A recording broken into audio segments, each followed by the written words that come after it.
night sirens blared in Tel Aviv on Sunday, sending residents running for cover for the first time in months. Hamas's volley demonstrated the U.S. designated terrorist group's resilience despite Israel's offensive that has left swaths of the densely populated Gaza Strip reduced to rubble.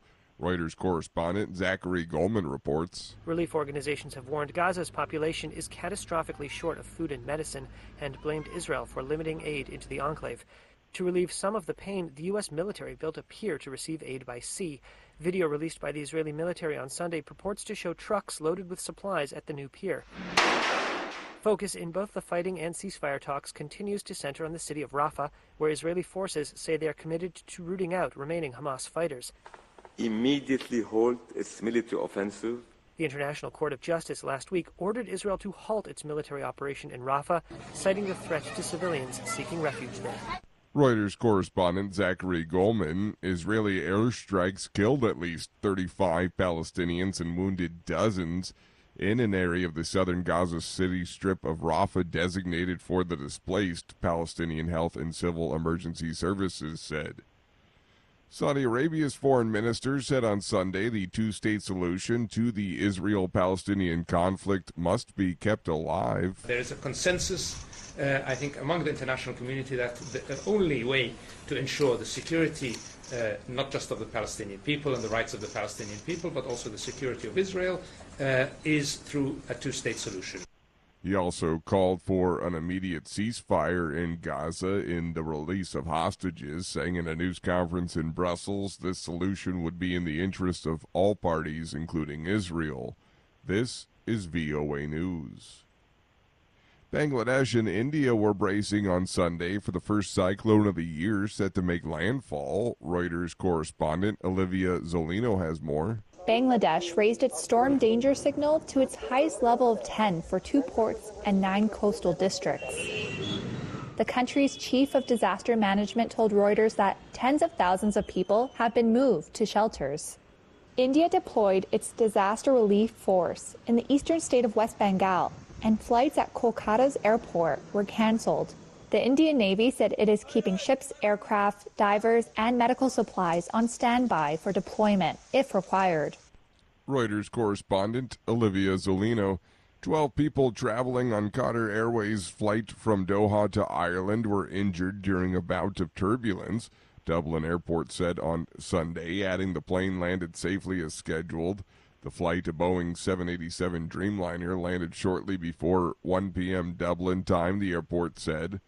Qatar Airways said in a statement a small number of passengers and crew sustained minor injuries during the flight and were receiving medical attention. The incident took place 5 days after a Singapore Airlines flight from London to Singapore was forced to land in Bangkok due to severe turbulence, which killed a 73-year-old British man and left 20 others in intensive care. American rapper Nicki Minaj was unable to perform her concert in Manchester, England on Saturday night after police in the Netherlands say they found marijuana in her luggage, AP correspondent Margie Zarletta reports. Promoter Live Nation says it will reschedule Nicki Minaj's show in Manchester, England, because Saturday's events made it impossible to stage. Minaj said on social media earlier Saturday that police in the Amsterdam airport told her they found marijuana in her bag as she was boarding a plane. Cannabis is illegal in the Netherlands but is tolerated for recreational use. A police spokesperson confirms a 41-year-old woman was arrested for soft drugs without saying what kind, and that she was fined and released. Minaj later wrote on social media she thinks police just wanted to make her late for the Manchester concert. AP correspondent Margie Zarletta.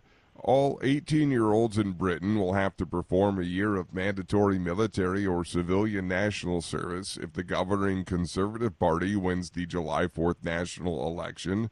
Prime Minister Rishi Sunak pledged on Sunday to bring back a form of national service for the first time since 1960. Under the plan, a small minority of 18-year-olds would spend 12 months in the military. The opposition Labour Party dismissed the plan as a gimmick.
Thank you for watching. Can you do me a favor? Please leave a comment in the comments section below. That would really help. Thank you, and see you again soon.